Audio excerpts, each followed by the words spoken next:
और शिक्षा मंत्री बीडी कल्ला 2 दिवसीय बीकानेर दौरे पर हैं। इस दौरान गहलोत कांग्रेस सरकार के 10 फरवरी को पेश होने वाले बजट को लेकर उन्होंने कहा, बजट प्रदेश के विकास को गति देने वाला होगा। साथ ही कहा कि शिक्षकों के तबादले पर भी निर्णय किया जा सकता है। न्यूज 18 से खास बातचीत में इसके अलावा उन्होंने और क्या कुछ कहा, आपको सुनाते हैं। विधानसभा चल रही है, बजट सत्र आने वाला है, शिक्षा मंत्री हैं, युवाओं को क्या कुछ उम्मीदें जो लगाए बैठे हैं, जिस तरह से सरकारी नौकरियों की भी आस को लेकर के, और शिक्षा के क्षेत्र में क्या कुछ सौगात हैं जो आपके विभाग की ओर से दी जा सकती है मुख्यमंत्री महोदय द्वारा? देखिए, बजट में क्या होगा ये तो किसी को पता नहीं है। मैंने जो प्रस्ताव भेजे हुए हैं उसके बारे में भी मैं कोई बात दर्शकों को या देखने वालों को बता नहीं सकता, लेकिन ये बात निश्चित है कि शिक्षा का बजट बहुत अच्छा आएगा। पिछले बजट में भी राजस्थान की तमाम सेकेंडरी स्कूलों को सीनियर सेकेंडरी स्कूलों में रूपांतरित किया गया और करीब करीब 4500 नए सीनियर हायर सेकेंडरी स्कूल कुल मिलाकर बने हैं। इसके अलावा राजस्थान में समग्र शिक्षा के माध्यम से, शिक्षा के बढ़ते कदम कार्यक्रम के माध्यम से बच्चों को फ्री ड्रेस, मुफ्त में पुस्तकें, बाल गोपाल योजना के अंतर्गत सप्ताह में 2 दिन तक दूध पिलाने का काम, ये सारे काम राजस्थान में हुए हैं। इसके अलावा महात्मा गांधी इंग्लिश मीडियम के स्कूल हमारे यहाँ पिछले बजट में खुले थे। नए प्री प्राइमरी एजुकेशन 1000 से अधिक स्कूलों में खोले गए। और सर, सवाल ये है कि स्कूलें तो काफ़ी खुल रही हैं जिस तरह से आप दावा कर रहे हैं, लेकिन स्कूलों को टीचर नहीं मिल रहे हैं। खुद आपके गृह जिले बीकानेर में आए दिन छात्र जो हैं ग्रामीण इलाकों से कूच करते हैं बीकानेर मुख्यालय पर, और उसके बाद में फिर उनको टीचर मिलते हैं। मतलब पहले आपको कूच करना होगा तभी शिक्षक मिल पाएंगे। आप हमारे निदेशक से बात करें, जिस स्कूल का अध्यापक हटा था उसका ट्रांसफर वहीं के विधायक ने करवाया था,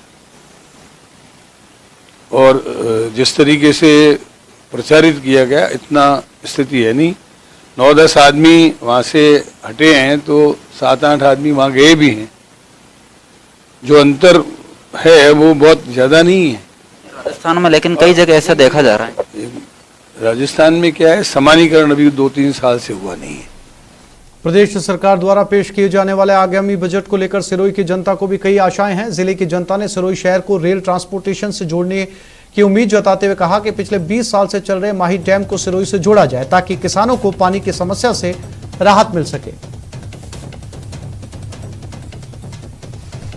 शहर से गणका होते हुए लिंक रोड है, जहां अगर सरकार इस गणका पुल का अगर सैंक्शन देती है, स्वीकृति दे देती है, तो अब रोड कंजेस्टेड होता जा रहा है। ट्रैफिक बहुत ज्यादा बढ़ रहा है, बहुत लंबे समय से जाम लगा रहता है, इसलिए आने वाले पर्यटकों को भी तकलीफ पड़ती है। यहाँ की आम जनता है वो भी त्रस्त है, घंटों उसमें जाम में फंसे रहते हैं।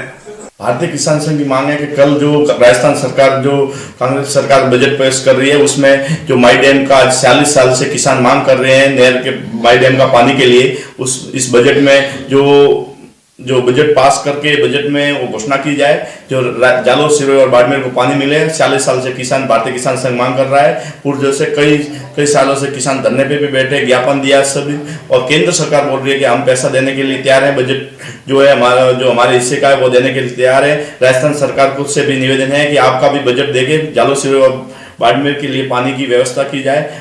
कल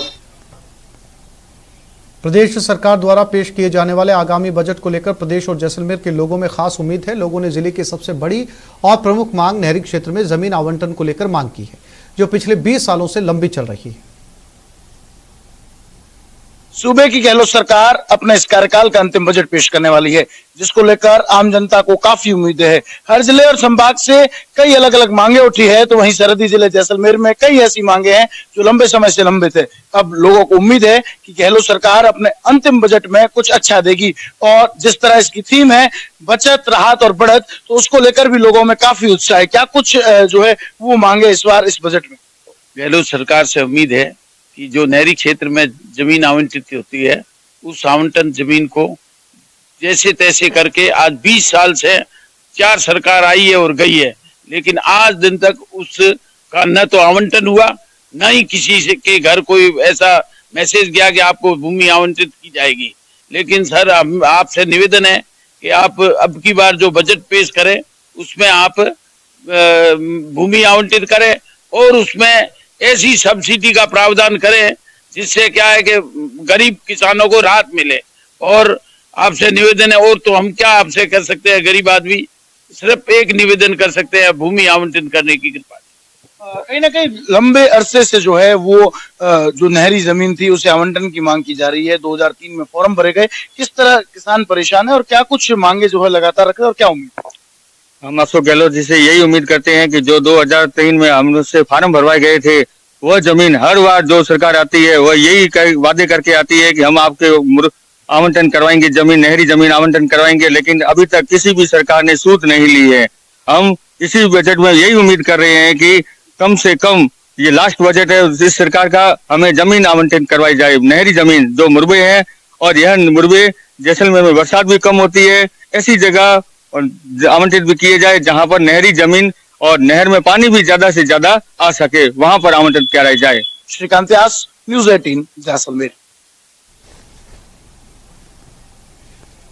मुख्यमंत्री अशोक गहलोत कल प्रदेश का बजट पेश करेंगे, जिसको लेकर बूंदी शहर और जिले के लोगों को ढेरों उम्मीदें हैं। इस दौरान पर्यटन नगरी बूंदी के ऐतिहासिक जैत सागर और नवल सागर झील का सौंदर्य बढ़ाने के साथ ही पर्यटन के क्षेत्र में विकास करने के लोगों ने उम्मीदें जताई है।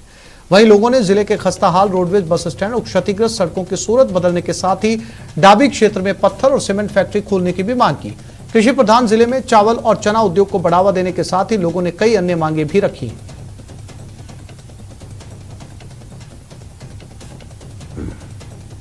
बूंदी को पर्यटन में विशेष पैकेज मिलना चाहिए। दोनों झीलें प्रदूषित हैं, इनका कायाकल्प और सौंदर्यीकरण होना चाहिए, साफ सफाई होना चाहिए। साथ ही चावल यहाँ बहुत बड़ा उद्योग है, उसको प्रोत्साहन के लिए कोई अच्छा प्रोजेक्ट दिया जाना चाहिए। साथ ही साथ बूंदी में स्टोन का एक अंतर्राष्ट्रीय बाजार है। बूंदी में लगातार पत्थर मंडी की मांग चली आ रही है।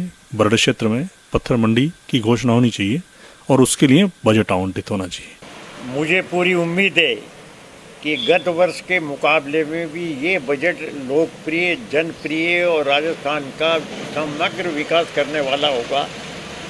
और बूंदी को जो उनसे उम्मीदें हैं, चाहे वो ARCP की योजना में पैसा लाना हो, चाहे यहाँ पर विभिन्न प्रकार के कॉलेजेज खोलना हो, चाहे यहाँ की सड़कों की ठीक व्यवस्था कराना हो, चाहे यहाँ की पेयजल की व्यवस्था कराना हो, चाहे गरड़दा बांध के लिए, नहरों के लिए उपयुक्त बजट की व्यवस्था कराना हो, मैं उम्मीद करता हूँ कि इस बजट में, इस साल के विकास में जो हमारी अपेक्षाएं, आकांक्षाएं हैं, उसको ये बजट पूरी करेगा। बूंदी जिले के लिए बहुत सारी उम्मीदें हैं। बूंदी पर्यटन का एक हब है और उस दृष्टिकोण से सारी जो जिले की जो सड़कें हैं वो ठीक होना चाहिए।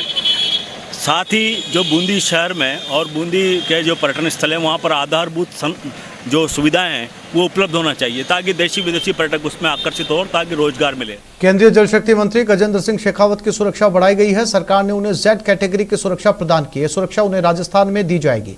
दरअसल पिछले दिनों जयपुर के महारानी कॉलेज में बवाल हुआ था। इस दौरान केंद्रीय मंत्री गजेंद्र सिंह शेखावत भी वहां मौजूद थे। इस घटना के बाद IB की ओर से शेखावत पर खतरे के आकलन की रिपोर्ट, केंद्र ने राजस्थान में उनको Z कैटेगरी की सुरक्षा दी। आपको बता दें कि केंद्रीय जल शक्ति मंत्री गजेंद्र सिंह शेखावत को पंजाब, पश्चिम बंगाल, दिल्ली सहित कुछ अन्य राज्यों में Z कैटेगरी की सुरक्षा मिल रही थी। अब ये सुरक्षा राजस्थान में भी खुफिया विभाग की थ्रेट परसेप्शन रिपोर्ट के आधार पर बढ़ा दी गई है। इसके तहत CRPF के 33 कमांडो उनके लिए तैनात रहेंगे।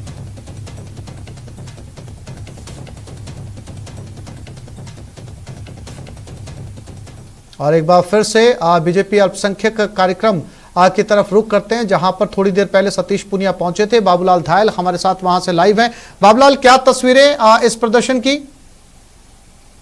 पूरी कोशिश कर रही है और यही मकसद हासिल करने के लिए उन्होंने आज अपने अल्पसंख्यक मोर्चे को आगे किया। उनके जो कार्यकर्ता हैं वो हाथों में परचम थामे यहाँ पर सरकार विरोधी नारे लगा रहे हैं।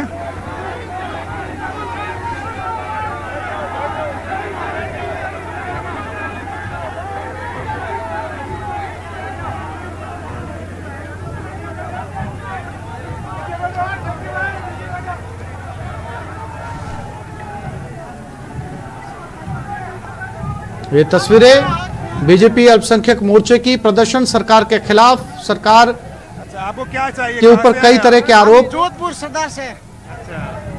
क्या क्या मांगे हैं आप लोगों की? हमारा 4 बरस से कोई हमारे काम पूरा नहीं हुआ है, अल्पसंख्यक से कोई बजट नहीं मिला है, इसलिए हम जोधपुर से कम 500 आदमी यहाँ आए हैं। आप कहाँ से आए जी? क्या मांग है आप लोगों की? अशोक गहलोत के दूसरे गृह जिले से बिहार सिटी से हम आए हैं। धरातल पर कुछ काम नहीं हो रहा है और इन्होंने मुसलमान को सिर्फ वोट बैंक समझा है। अच्छा, ये बता कि बीजेपी के राज में क्या मिला था आप लोगों को? बीजेपी के राज में मुसलमानों को मदरसा बोर्ड का मतलब जो चेयरमैन है मात्र 6 महीने ही इन्होंने मतलब मदरसा बोर्ड के चेयरमैन को नियुक्त किया है। 4.5 साल इन्होंने सिर्फ लॉलीपॉप देके ही मतलब अल्पसंख्यकों को अपना वोट बैंक समझ के उपयोग में लिया इनको। आप कहाँ से हैं? क्या मांग है आप लोगों की? कुछ बता पाएंगे? अल्पसंख्यकों का वोट बैंक समझा है कांग्रेस पार्टी ने और मिसयूज किया है। कोई अल्पसंख्यक बेरोजगारी, महंगाई है, बेरोजगारी है, चरम सीमा पर है। डीजल, पेट्रोल, गैस सबके चरम सीमा पर है। अपराध बढ़े हैं, मुकदमे दर्ज हो रहे हैं, पुलिस प्रशासन अत्याचार कर रहा है, गाड़ियां रोक रहा है। हमारे जो मोर्चे के लोग आए उनकी गाड़ियां रोक रहा है और ये स्थिति है। यहाँ पर पुलिस के जो अधिकारी हैं वो समझाइश की कोशिश कर रहे हैं और इनको आगे बढ़ने से रोक रहे हैं।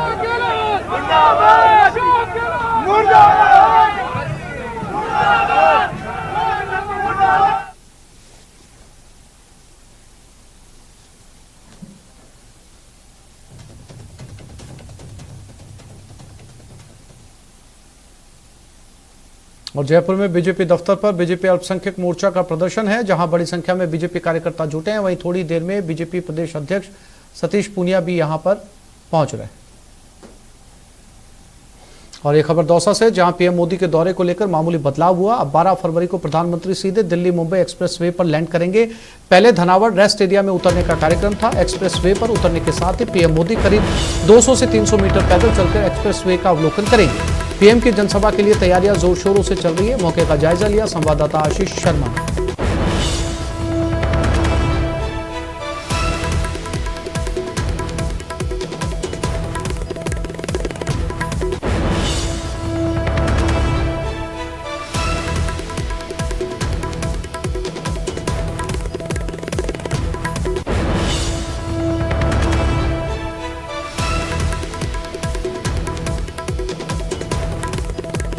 तो इस बुलेटिन में फिलहाल इतना ही। नमस्कार।